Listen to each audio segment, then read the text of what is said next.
ഇപ്പോൾ അഡ്വക്കേറ്റ് അനിൽ വിളയിൽ VHP നേതാവ് ഇപ്പോൾ നമ്മളോടൊപ്പം പ്രതികരിക്കും. നമസ്തേ, ഗുഡ് ആഫ്റ്റർനൂൺ ശ്രീ അനിൽ വിളയിൽ. വളരെ ഗുരുതരമായ ഒരു സ്ഥിതിവിശേഷമാണ് കേരളത്തിൽ. മുൻ ദേവസ്വം മന്ത്രി കടകംപള്ളിയാണ് ഇപ്പോൾ ചോദ്യം ചെയ്തിരിക്കുന്നത്. ഈ ശബരിമല സ്വർണ്ണ കവർച്ചയിൽ പത്മകുമാർ ഒരു ദൈവതുല്യനെ പറ്റി പരാമർശിച്ചിരുന്നു. അപ്പോഴെല്ലാം കേരളം ചർച്ച ചെയ്തത് അത് മുൻ ദേവസ്വം മന്ത്രി കടകംപള്ളി ആയിരിക്കുമോ എന്നതാണ്. എന്തായാലും ഇപ്പോൾ ഈ ഒരു നിർണായക ചോദ്യം ചെയ്യലിൽ നമുക്ക് മനസ്സിലാകുന്നത് അന്താരാഷ്ട്ര വിഗ്രഹക്കടത്ത് സംഘം, ആ സംഘവുമായിട്ടുള്ള ബന്ധം അത് ഈ മന്ത്രിമാരിലേക്കും നീളുന്നു, CPM നേതാക്കളിലേക്ക് നീങ്ങുന്നു. അപ്പോൾ ആ സമയത്തുണ്ടായിരുന്ന മന്ത്രിസഭയ്ക്കും ഇതിലൊരു കൂട്ടുത്തരവാദിത്തം ഉണ്ടാകാനുള്ള സാധ്യത വളരെ വലുതല്ലേ? എല്ലാവരും ചേർന്ന് നടത്തിയൊരു സ്വർണ്ണക്കൊള്ളയായി ഇതിനെ കണക്കാക്കാൻ കഴിയില്ല ഈ അവസരത്തിൽ? പത്മകുമാർ ദൈവതുല്യൻ എന്നല്ല പറഞ്ഞത്, ദൈവതുല്യർ എന്നാ പറഞ്ഞ്. അന്നേരം ഇത് ശ്രീ കടകംപള്ളിയിൽ മാത്രമല്ല, ദൈവതുല്യറാവുമ്പോൾ ബഹുവചനമാണല്ലോ.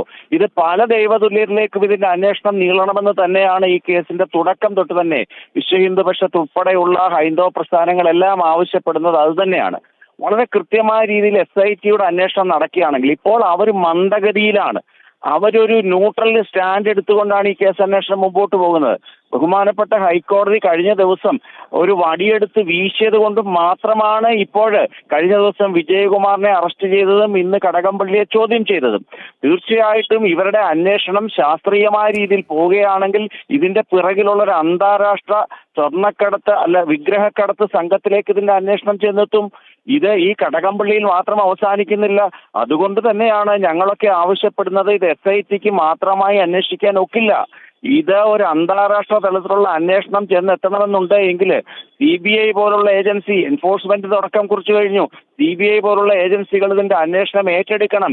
ഇത് ഈജിപ്റ്റ് വരെ നീളാനുള്ള സാധ്യതയുണ്ട്. ഇത് പത്മകുമാറും കടകംപള്ളി സുരേന്ദ്രനും ഇതിന്റെ ഒരറ്റം മാത്രമാണ്. ഇത് തീർച്ചയായിട്ടും തമിഴ്നാട് സർക്കാരിലെ, തമിഴ്നാട് രാഷ്ട്രീയത്തിലെ ചില പ്രബല വ്യക്തികളിലേക്കും ഇതിന്റെ അന്വേഷണം ചെന്നെത്തുകയാണ് എന്നുണ്ട് എങ്കിൽ യഥാർത്ഥ അന്വേഷണമായി എന്ന് നമുക്ക് പറയാൻ സാധിക്കും. ഇത് ഒരു ശുഭകരമായ കാര്യമാണ് ഇദ്ദേഹത്തിനെ ചോദ്യം ചെയ്തത് എങ്കിലും ഇതുകൊണ്ടൊന്നും ഇതിന്റെ അന്വേഷണം പൂർത്തിയാക്കാൻ സാധിക്കില്ല. ഇത് CBI പോലെയുള്ള ഒരു ഏജൻസി ഇതിന്റെ അന്വേഷണം നടത്തുക തന്നെ വേണം.